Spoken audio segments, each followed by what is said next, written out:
सर्वे शिवे सर्वार्थ साधिके शरण्ये त्र्यंबके गौरी नारायणी नमोस्तुते नारायणी नमोस्तुते।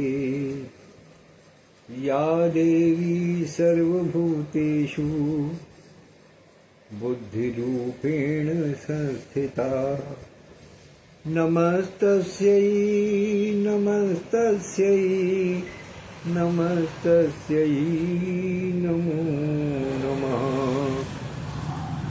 या देवी सर्वभूतेषु लक्ष्मीरूपेण संस्थिता नमस्तस्यै नमस्तस्यै नमस्तस्यै नमो नमः।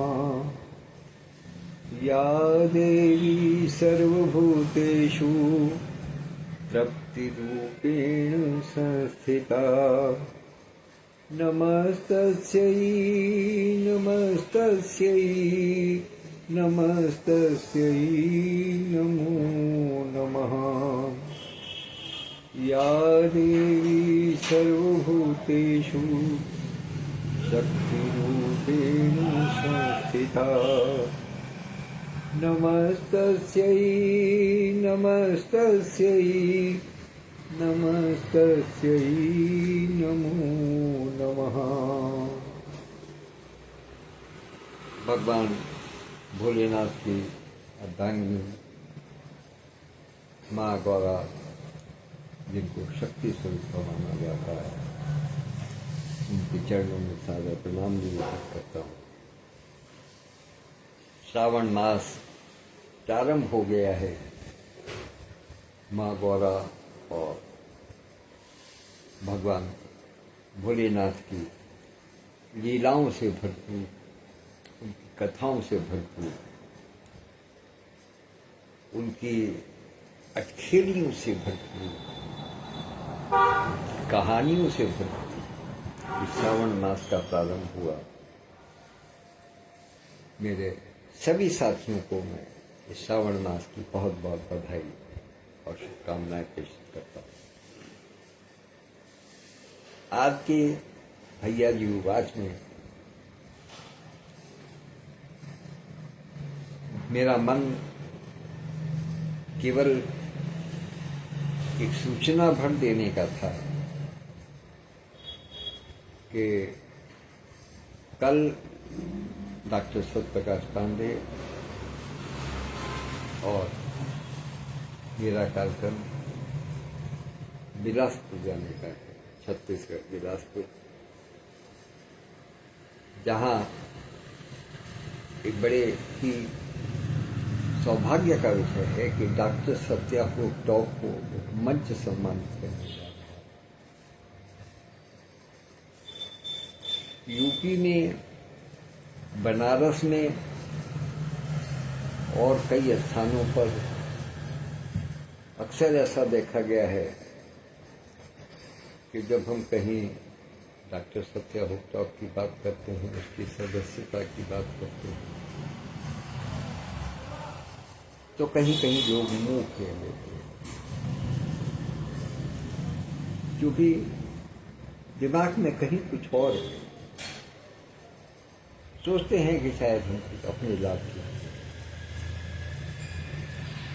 लेकिन जो सही कार्य है, जो वास्तविकता है, जो कार्य समाज के हित के लिए है, वो कहीं ना कहीं किसी न किसी को तो मानसिक रूप से उद्वेलित करता ही है, किसी न किसी को तो प्रभावित करता ही है। वो प्रभाव हमें देखने को मिल रहा है। अभी ये शुरुआत मानकर मेरे ख्याल से एक बार उनको जीवा में सम्मानित किया गया था, लेकिन मुझे जहाँ तक स्मरण है जीवा में सम्मान डॉक्टर सत्यप्रकाश पांडे का था। एक व्यक्ति का। यहाँ सम्मानित होने जा रहा है डॉक्टर सत्या होप टॉप, यानी जो पूरा पटल है, पटल सम्मानित होने जा रहा है। इस कार्यक्रम के माध्यम से सम्मानित होगा डॉक्टर सत्या होप टॉप का हर सदस्य, मीट का हर मेंबर अपने आप को गौरवान्वित महसूस करेगा। भले ही चाहे वो इस समय प्रत्यक्ष रूप से हमारे पटल पर अपने कार्यक्रम, अपने उद्बोधन, अपनी वाचन न दे रहे हैं, किंतु जैसे जैसे ये खबर आग की तरह से फैलेगी, सब अपने हृदय में गौरव का अनुभव करेंगे। और मुझे उम्मीद है कि इस विषय को देखते हुए, इस बात को देखते हुए, इस सूचना को देखते हुए बहुत से लोग पलटकर पटल पर आने के लिए लालायित होंगे। हम उन सबका स्वागत करते हैं, क्योंकि हमसे कोई दूर नहीं है, हम सबके करीब हैं। हमने जब सबको बुलाया है तो हम सबके करीब हैं। हम किसी को दूर न कर सकते, न कह सकते, न समझ सकते। सब हमारे हैं, सब हमारे साथ हैं। कुछ समय की व्यस्तताएं हो सकती हैं, कुछ सामाजिक विवशताएं हो सकती हैं, जिसके कारण कि हमारे कुछ साथी पटल पर समय नहीं दे पा रहे, लेकिन हम हर समय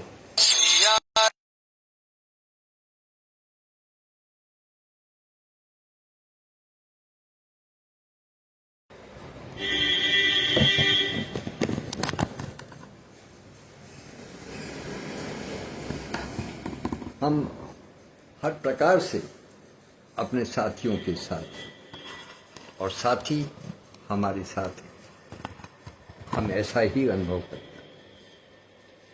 तो इस खुशी की खबर के बीच में, इस खुशखबरी के बीच में मैं चाहूँगा कि हमारे सभी साथी इसे श्रावण मास को शुभ लक्षण मानते हुए अपनी अपनी प्रस्तुतियां दें, और एक बार पुनः पलट कर देखें कि हमारा पटल क्या कर रहा है, क्या उसका उद्देश्य है। हम उद्देश्य से कहीं भटक तो नहीं रहे हैं। और यदि पटल अपने उद्देश्य से नहीं भटक रहा और फिर भी हमारे कुछ साथी नहीं आ पा रहे हैं पलटकर, तो फिर निश्चित रूप से जो साथी हैं उनको अपने अंतःकरण में झांक कर देखना चाहिए कि आखिर ऐसी क्या बात है। यदि मन में किसी प्रकार की कोई बात है, कोई क्षोभ है, कोई दुख है, कोई कष्ट है, तो उसको निसंकोच बताएं। लेकिन मेरा निवेदन है कि बड़ी शालीनता के साथ, जहां दो व्यक्तियों के बीच में व्यवहार में शालीनता नहीं होती, शब्दों में शालीनता का अभाव होता है, वहां आपस में मतभेद पैदा होते हैं। जब हम एक परिवार का हिस्सा हैं तो यहां मतभेद का कोई प्रश्न ही नहीं। यहां हम किसी उद्देश्य से जुड़े हैं, किसी व्यक्ति विशेष से नहीं जुड़े। इसलिए किसी व्यक्ति विशेष की कही हुई किसी बात का, किसी शब्द का हमें अर्थ लगा करके पटल से दूर हो जाने का कोई भी विचार मन में नहीं लाना चाहिए। पटल से हम जुड़े हैं तो पटल हमारे लिए कार्य करेगा, हम पटल के लिए कार्य करेंगे। जब हम पटल के लिए अच्छा सोचेंगे तो पटल हमारे लिए अच्छा सोचेगा, ये निश्चित रूप से। जैसे अभी एक बिल्कुल ताज़ा ताज़ा एक कार्यक्रम बनाया गया अनुद्या गुल्लक का। हम अपने साथियों को समृद्ध देखना चाहते हैं, हम अपने साथियों को नई ऊंचाइयों पर देखना चाहते हैं। हम चाहते हैं कि जो साथी इस समय पटल पर नहीं आ पा रहे हैं, हम उन तक इस बात को पहुंचाएं कि अनुद्या गुल्लक का कंसेप्ट क्या है। आज के संसार में कोई ऐसा व्यक्ति नहीं है, चाहे कोई कितना भी कह ले, कितना भी अमीर से अमीर हो, कोई ऐसा व्यक्ति नहीं है जिसको धन की लालसा नहीं है, या जिसको धन की आवश्यकता नहीं है, या जो ये नहीं चाहता कि उसके पास अधिक से अधिक। उसमें सब हैं, आप भी हैं, मैं भी हूं, ये भी है, वो भी है। दसों दिशाओं में रहने वाले जो व्यक्ति हैं, हर व्यक्ति को धन की लालसा है, हर व्यक्ति की आवश्यकता है। लालसा की बात नहीं है, आवश्यकता है, क्योंकि संसार में कोई भी कार्य बिना धन के हो नहीं सकता। यदि हमें एक घूंट पानी भी पीना है तो हमें उसकी भी कीमत अदा करनी पड़ती।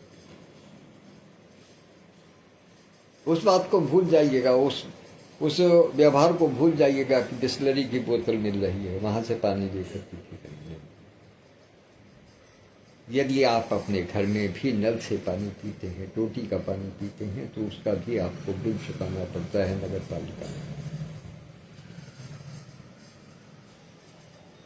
यदि आप उसको भी नहीं प्रयोग करते, अपना सबमर्सिबल लगाते हैं, तब उसमें से भी पानी निकालने के लिए आपको धन का खर्च करना है। कहने का मतलब यह है कि कोई छोटे से छोटा कार्य ऐसा नहीं है इस संसार में जो कि बिना धन के हो सकता। तो इसलिए जब इस पटल ने एक ये योजना चलाई है अनुज्ञा गुल्लक, हम सबको स्मरण होगा अपने बचपन में हमारे माता पिता, और अब हम आगे अपने बच्चों को, पोते पोतियों को, नाती नातियों को, उन लोगों को कहते हैं कि ये गुल्लक बना करके रखो और देखो तुम्हारे पास कितने पैसे इकट्ठे होते हैं। इसको तोड़ना नहीं, जो भी कुछ मिलता है उसके अंदर डालते रहो। गुल्लक का कंसेप्ट उनको बताया जाता है बिल्कुल प्रारंभ, किस लिए कि एक समय आए जब उसको खोल करके देखें तो उनको आनंद की प्राप्ति हो कि हाँ मेरे पास इतना संग्रह है, मेरे पास इतनी पैसे। बच्चों को देखा होगा आपने, अक्सर सब घरों में है, जो रोजगारी होती है वो बच्चों को दे दी जाती है, बहुत छोटे बच्चों को, और वो उससे खेलते रहते हैं। कहने का मतलब ये कि धन एक ऐसी वस्तु है, धन एक वो शय है जिसको हर व्यक्ति, चाहे छोटा हो चाहे बड़ा हो, बालक हो, वृद्ध हो, युवा हो, कोई भी हो, नर हो नारी हो, यहां तक कि किन्नर भी हो, उसको भी धन की आवश्यकता। तो यदि हम सर्वव्यापक रूप से सबके लिए एक योजना लेकर के आते हैं अनुज्ञा गुल्लक की, तो मैं समझता हूं कि हमें इसका प्रचार प्रसार पूरे जोश खरोश के साथ में करना चाहिए, क्योंकि ये एक ऐसा काम है जो कि कुआं खोद करके जल निकालने वाला है। ये सबमर्सिबल है, इसमें केवल आपको अपने ज्ञान की, अपने विवेक की, अपनी लगन की, अपने परिश्रम की, बिजली से अपने आप को जोड़ना है, संपर्क करना है लोगों से, और देखिए फिर आपकी गुल्लक में खन खना खन किस प्रकार से कोई संसार में कोई भी व्यक्ति ऐसा नहीं है जिसके अंदर गुण नहीं है। हर व्यक्ति में गुण है। अपने गुण का प्रयोग करें, अपने अपने गुण का प्रयोग करें। जहां तक संसार की बात है, संसार में बहुत सारी चीजें निगेटिविटी फैलाती हैं। आप कोई भी एक सिक्का भी ले लीजिएगा, जब मैं अनुज्ञा गुल्लक की बात करता हूं, तो अगर आप उसके अंदर एक सिक्का डालने का प्रयास करते हैं तो आप उस सिक्के को देखिएगा, सिक्के के भी दो पहलू होते हैं। तो इसे समाज की भी दो पहलू हैं, एक सकारात्मक है, एक नकारात्मक है। यदि हम अपने मन से सकारात्मक हैं तो हमें समाज में सकारात्मक पहलू ही दिखाई देगा, चाहे हमें सामने वाला कितनी भी नकारात्मक बात कह दे, लेकिन हमें तब भी उसके अंदर सकारात्मक। मैं आपको एक बहुत छोटा सा उदाहरण देता हूं अपने जीवन से ही। मेरठ में मेरी पोस्टिंग थी बैंक में, तो मैं जिस रास्ते से अपने घर जाया करता था, उस रास्ते पर एक फर्म पड़ा करती थी। उसकी अच्छी खासी वो थी, रेपुटेशन थी, लेकिन हम लोगों ने कभी उससे संपर्क करने का प्रयास नहीं किया, ये करके ये पता चला था कि वो बहुत बड़े आदमी हैं, जल्दी से किसी को वो नहीं करते, जल्दी से किसी से बात नहीं करते, बड़े आदमी हैं। मेरा मार्ग था उधर से, उस समय लिपिकीय संपर्क में था, तो मेरे को मैनेजर साहब ने कहा, मेरे को तुझे जरा किसी दिन को जाते हुए उनके यहाँ मिल लीजिएगा, हाल चाल ले लीजिएगा उनके। हमने कहा ठीक है। एक दिन गए हम। शुरू में मन में थोड़ा सा ये भी विचार रहा कि पता नहीं किस तरीके से बात करेंगे, क्या होगा, कैसे होगा। खैर हम गए, मुलाकात हुई, दुआ सलाम हुई। उन्होंने हमारा परिचय मांगा, हमने अपना परिचय दिया। तो वो कहने लगे कहिए आपकी क्या सेवा करें। हमने कहा सेवा की तो कोई बात नहीं है, आप किसी न किसी बैंक से, किसी न किसी शाखा से तो अपना व्यापार कर ही रहे होंगे। मैंने कहा हाँ बिल्कुल करते हैं। तो मैंने कहा हमारी बैंक की शाखा भी सामने है, ये संभवतः आपको थोड़ी करीब पड़ेगी, यदि आप उचित समझें तो कुछ थोड़ा सा बिजनेस इधर भी ट्रांसफर कर दें, अगर उचित समझें।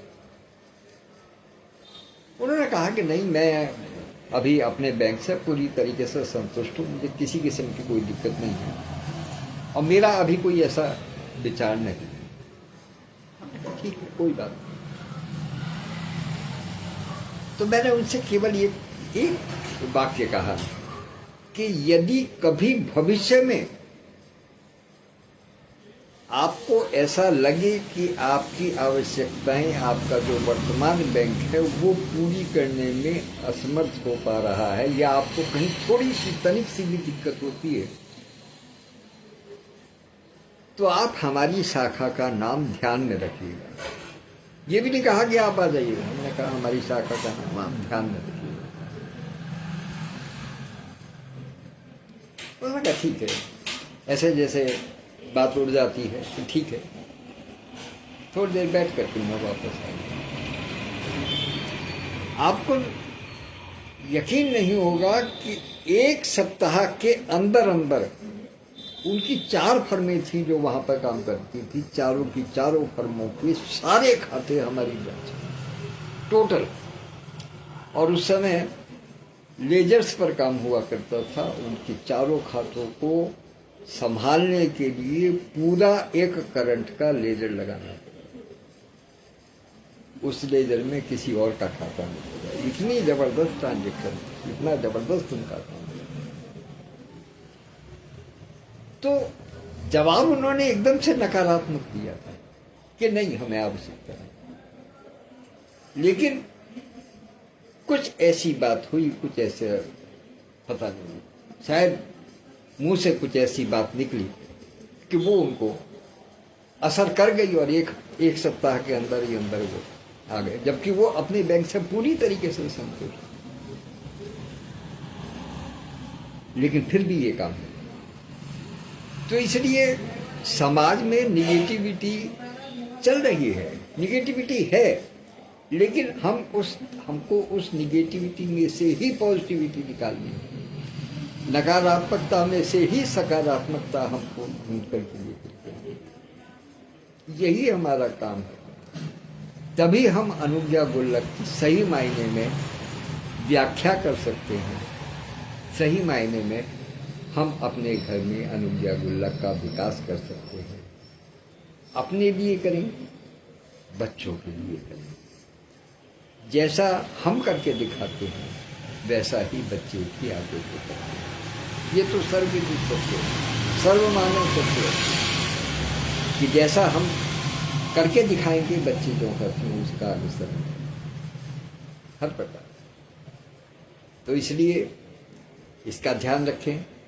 हम नीपो कम्युनिटी में बात करेंगे। नीपो का मतलब निगेटिविटी इन, लेकिन पॉजिटिविटी आउट। अगर हम नीनो कम्युनिटी में काम करने लगेंगे, निगेटिविटी इन पे निगेटिविटी ही आउट करेंगे, तो हम न अपना भला कर सकते हैं, न समाज का भला कर सकते, किसी का नहीं। और फिर आज तो सोमवार का माह लगा है, सावन का सोमवार लगा है, जिसमें भगवान भोलेनाथ के दिन है। भगवान भोलेनाथ वो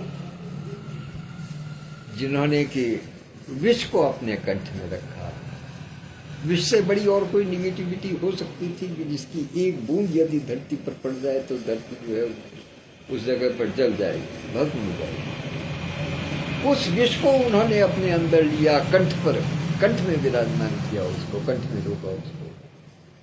और समाज को क्या दिया? समाज को positivity the. Positivity in the sense कि जब उन्होंने सारी निगेटिविटी अपने अंदर समेट ली तो बाहर फिर केवल और केवल पॉजिटिविटी रही, केवल और केवल सकारात्मकता रह गई। तो वही हमें और आपको करना है। यदि समाज में कहीं निगेटिविटी है, हमको दिखाई देती है, तो उसको अपने अंदर रोक दे। जो किसी ने निगेटिविटी की बात की है उसको हम अपने अंदर रोक लें, अपने कंठ में रोक लें, अपने अंतःकरण तक न जाने दें, क्योंकि वो हमारी भी मानसिकता को दूषित कर सकता है। लेकिन हम ध्यान रखें कि हमारी वाणी से जो निकले वो पॉजिटिविटी निकले, वो सकारात्मकता ही निकले, उसमें नकारात्मकता का भाव कभी न हो। यदि हमने सामने वाले की नकारात्मक बात को देख करके अपनी तरफ से भी नकारात्मक बात कर दी तो फिर हम नीपो कम्युनिटी के नहीं हो सकते, हम डॉक्टर सत्या होप टॉक की कम्युनिटी के नहीं हो सकते। हमारा फिर डॉक्टर सत्या होप टॉक में रह पाना सार्थक नहीं है। इसलिए ध्यान रहे, समाज से जो भी निगेटिविटी मिले उसको कंठ में धारण करें। सावन का महीना है, भगवान भोलेनाथ को याद करते हुए उसको कंठ में धारण करें, लेकिन मुख से हमेशा सकारात्मक बात निकले। तभी एक दूसरे के संबंध भी बने रहेंगे। और ये केवल सत्या होप टॉक की बात नहीं है। हम लोग चूंकि इस कम्युनिटी से जुड़े हुए हैं इसलिए हम अपने बारे में बात कर रहे हैं। समाज में भी स्थिति यही है। मान लिया कोई एक व्यक्ति आपको गाली दे रहा है, आप भी उसको पलट करके गाली दे देंगे तो उससे क्या होगा? झगड़ा बढ़ेगा। एक आदमी ने आपको गाली दिया, आप उसको इग्नोर करके आगे बढ़ जाइए, झगड़ा कैसे होगा? नहीं करना। झगड़ा करके हमें क्या करना है? समाज में हमें कहाँ जाना है? कितने दिन के लिए? जिसको हम बिल्कुल नहीं जानते। साइकिल से कोई आदमी आ रहा है, जरा सी उसको हमारे टच हो गई और हमने उसको कुछ कह दिया कि भैया देख के चलो वो वो कुछ अबे तबे करने लगा, भाई ठीक है, तू जा, तू अपने रास्ते जा, हम अपने रास्ते चल रहे हैं, आप अपने रास्ते चलिएगा। क्या हो गया? जिंदगी में पता नहीं दोबारा वो मिलेगा या नहीं मिलेगा, हम उससे मिल पाएंगे कि नहीं मिल पाएंगे। हम इतना सूत्र अवश्य छोड़ करके रखें, हमेशा इस बात का ध्यान रखना चाहिए। इतना सूत्र हमेशा जो छोड़ करके रखना चाहिए कि यदि भविष्य में कभी आवश्यकता पड़े तो हमें किसी व्यक्ति से मुंह फेर करके न चलना पड़े, या कोई व्यक्ति हमसे मुंह फेर करके न चले। इतनी कटुता कभी नहीं होनी चाहिए। इतनी कटुता का माध्यम हमें अपनी जिह्वा को नहीं बनाना चाहिए। मुख्य बात यही है। तो चलिए, ये तो आज अनुज्ञा गुल्लक की बात थी, तो मैंने अपने विचार रखे आपके सामने। अब मैं चाहूँगा कि अपनी वाणी को विराम दूं, और चूँकि कल सवेरे से यात्रा पर रहना है, इसलिए मैं नहीं कह सकता कि कल किस समय भैया जी वो आज हो सकेगा या नहीं भी हो सकता है, कुछ नहीं कहा जा सकता। बहरहाल इतना आप विश्वास रखिए कि जैसी भी सुविधा होगी, जैसा भी समय मिलेगा, मैं आपके पास आता रहूँगा, आपसे बात करता रहूँगा। जो भी बात मेरे मन में होगी उसको आप तक अवश्य पहुँचाता रहूँगा। इसी के साथ नमस्कार। आप सबका दिन मंगलमय हो। ईश्वर सब पर कृपा बनाए। धन्यवाद।